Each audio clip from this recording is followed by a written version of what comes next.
Hi guys, welcome back. Right now what we're going to do is we're going to recap some of the content that we've learned from the previous lesson. There are going to be 4 concepts we're going to do. So let's start with the first one.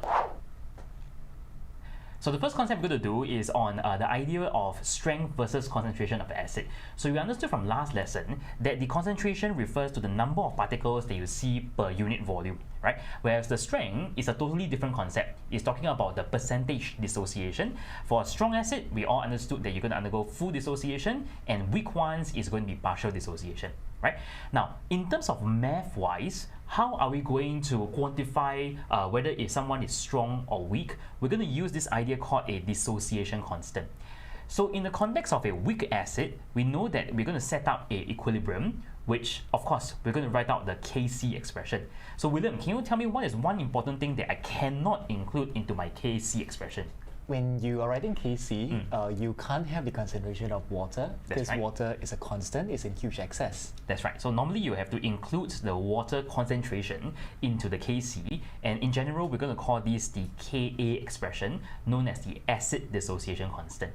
Now for any kinds of weak acid, the formula, or rather the expression, will always be the same as this person, which also means that the units will be fixed at mole per dm cube. Okay, so it will never ever change. We also understood that equilibrium constants can only change under one condition, only when temperature changes, right? Now, right. We also talked about the idea of a pKa, so I'm going to annotate here for you. Right? So pKa, the letter P over here is going to mean negative log base 10, so of a Ka. And usually because of the negative sign, we are going to see an inverse relationship between the Ka and the pKa. So the significance of the Ka value is simply telling me how many % of it has dissociated. A higher Ka value will imply that you have higher dissociation, meaning that it's going to be a stronger acid. So William, can you share with me, if you have a higher Ka value, how would the pKa change? Because the relationship is inverse between them, so a higher Ka actually means it's going to be a smaller pKa. That's right. So in general, this will work for the base as well. All right? Now, the second concept that we went through is about a formula. So you can see from your notes, you have this formula that says pH is negative log concentration of H plus and POH is negative log OH minus. As we have gone through just a while ago, P always stands for negative log. Now, what it means is when you're given the concentration of H plus, you can simply calculate the pH of the solution. And the main thing that we want to drive in this recall is, what is the significance of pH? Now, bear in mind, right, pH is never telling us the strength of an acid. All right, pH is always a function of concentration. Are you concentrated or are you dilute? That affects the pH of the solution. Whereas strength is always about whether you're going to be fully dissociated or whether you're going to be partially dissociated. So if you're fully dissociated, you're a strong acid. Partially dissociated, you're a weak acid. And a weak acid will have the concept of Ka. Okay. The third concept, we'll be looking at the ionic product of water, which means that water on its own will undergo self-ionization. And when that happens, it is going to be a reversible arrow, and you're going to end up with 2 items, H3O plus and OH minus. Now, because we are dealing with an equilibrium, it should not come as a surprise to you that we can also write down the equilibrium constant. But once again, like what William said earlier, the water concentration should not be placed inside. So you will see that the expression does not have a denominator. Now, at a very specific temperature, which is 25 degrees Celsius, you have to know the number. So the number for Kw would always be 10 power minus 14. And once again, if your temperature change, then this number will change as well, right? So we also will have the idea of a pKw. So pKw simply, once again, refers to the negative log 10 of Kw. And if it's at 25 degrees Celsius, the number is once again fixed at 14, right? So this is the reason why when we talk about the pH scale, you realize that the maximum number is always 14. Now, William, can you share with me what happens if the temperature change and how that affects the dissociation of water? I think this is one major concept that students tend to get mixed up, and it does come up quite often in exams. Okay, so do pay attention to this. Now, the first thing that we must remember is that the dissociation of water is an endothermic reaction. Please take note of this. So you look at this overall equation, you can see when water ionizes, the delta H is endothermic. Now, how does this impact Kw when temperature changes? So you can see from your notes, Kw should increase when there is an increase in temperature. Simply because when you increase temperature, you're going to favor the forward reaction, which happens to be endo. So the thought process will be this: as I increase my temperature, the position of the equilibrium is going to shift forward. As it shifts forward, you're going to increase the amount of H3O+, you're also going to increase the amount of OH-. So you can see from the table below, every time I increase the temperature, the end result is both H3O+ and OH- is going to increase, and that actually means that the value of Kw is going to increase as well. Now, something to be mindful of is, yes, Kw is changing, all right? Kw is increasing, but what happens to the pH of the solution? Now, pH is negative log concentration of H3O+, all right? So as the amount of H3O+ increases, what happens to pH? pH is going to drop, all right? So your water from 25 degrees to 60 degrees is going to have different pH as the temperature of the solution increases. But what about pOH? Since pH is dropping, right, then how is pOH going to change? Yeah, so I think if you look at the expression, you notice that the OH- is also increasing at the same time. So I don't think it becomes a surprise to you that your pOH will also decrease. So it kind of is a little bit weird, right? How come the pH and the pOH all decrease at the same time? William, what do you think?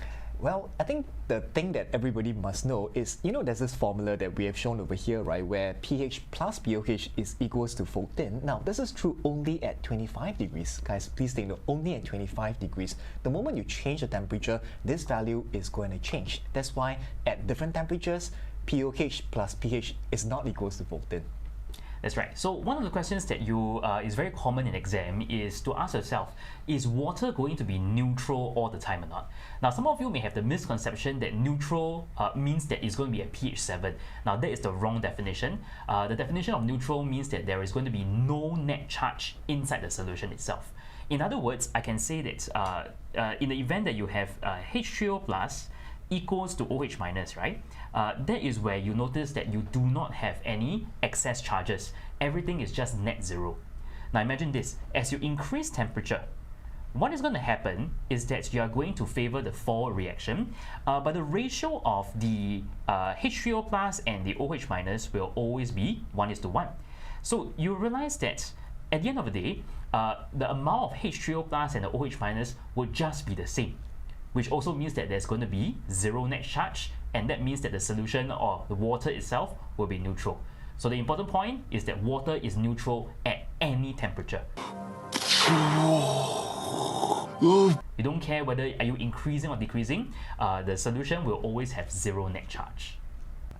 Now, a concept that's linked to the concept of Kw, if you guys remember, there was a formula that we did last week, right, which says that Ka times Kb is equals to Kw. I'm not going to re-derive the definition or how you get this formula, but I'm going to work on an example for you just to illustrate how we actually use this expression. So if you take a look below, this was one question that we did last week. The question was giving us the Kb value of aqueous ammonia. It's going to be this value. So the question is, what is going to be the pKa for the conjugate acid, the ammonium ion? Now, the way that you should structure your thoughts is you should write a balance equation. You can imagine if you have ammonia. Now, ammonia is a base, and the job of a base is that to grab proton. So you can imagine this guy will react with H+, and the end result is you're going to form NH4+. So remember, a base gives rise to this thing called the conjugate acid, and what we're interested in is we're interested in the conjugate acid. So every time there's a conjugate base pair, then this particular definition must kick in, right? So your thoughts will be, I'm going to use the formula, Ka times Kb is equals to Kw, and in this question, what is already given? The value of Kb is already given, so all I do is I will make Ka the subject, which is what we are doing here, and then from there, you just do a negative log, and you'll be able to solve for this question. How do we calculate pH of a solution, right? So we looked at two examples, one for a strong acid and one for a weak acid. Now let's recap how we're going to approach the question for a strong acid first. Now, we all understood that strong acids, they are going to be dissociating fully. So in terms of the formula to use, is the most straightforward. We're going to use pH equals to negative log 10 of H+ concentration. Now I'm going to use question 10 as a recap of how we do such questions. We're going to use aqueous barium hydroxide, which is a strong base, but you have to realize that this is a dibasic base, which means that one molecule of BaOH2 is going to release 2 OH minus ions. So this means that if you start off with 0.01 mole per dm cube, your OH minus concentration would be 0.02. And that's where you're going to sub in into the formula POH equals to negative log 10 of OH minus concentration to find out the POH, and we use pH plus POH equals to 14 to help me to calculate the final answer. Now that is for strong acid calculation, but for weak acid calculation, just remember that the techniques and the strategy is going to be a little bit different. Now the main difference between strong acid and weak acid is that the weak acid is in equilibrium. So concepts like Ka, ice table, they're going to kick in. Now so you relook at the things that we have done last week. This is one example. You're given HOCl written in your notes. This is going to be a weak acid. This is the Ka value. We want to calculate what is the pH of 1.5 molar HOCl. Okay, remember the few steps that we have talked about. Now, the first thing that we always will do is we'll try to create an ice table because this guy is a weak acid, so it is reversible. Now, from your ice table, you can see 1.5 and X amount is going to ionize away. So at equilibrium, these are the amounts that we will have. Just do a very basic ice table. Okay. Now, the second thing we're going to do is we're going to write down the Ka expression. Now, just bear in mind, Ka is always the ratio of the products divided by the ratio of the reagents. And what we can do is we can sub things in a form of X. This is step 2. Now, step 3 is to do approximation whenever possible. Right? Now, what is the role of approximation? Is to really make your calculation a lot easier. Now, you can see here, X refers to the amount of dissociation. And the amount of dissociation must be dependent on the strength of the acid. So remember, we talked about this last week. It depends on the Ka or the Kb value. If they are lesser or smaller than 10 to the power of minus 4, we will take it that X itself is very, very small. You can approximate this away. It's going to make your calculation far easier, which is what we're going to do over here. Right? So you can see 1.5 minus X, we approximate as 1.5. So we're going to sub this into the Ka expression. And the only unknown that we have right now is going to be in a form of X. And what is X? X is the amount of H plus that's present. So all you do now is you're going to sub everything in, find what is the H plus concentration, and then you're going to apply the formula and you're going to find what is the pH of the solution. So in general, you realize that regardless whether we are doing a strong acid or weak acid, the formula is always the same. You always do negative log 10 of a H plus concentration to find the pH. But of course, for weak acids, you have to go a little bit more to finish up the 3 steps. But honestly, William, I'm a very lazy person, so I don't think I'm going to use all the 3 steps. So alternatively, you could have used the formula that's at the bottom, which is simply a recollection of all the 3 steps that we have done earlier. So hopefully you have gotten a view of how to calculate pH for the different types of solutions. We'll see you for the next video.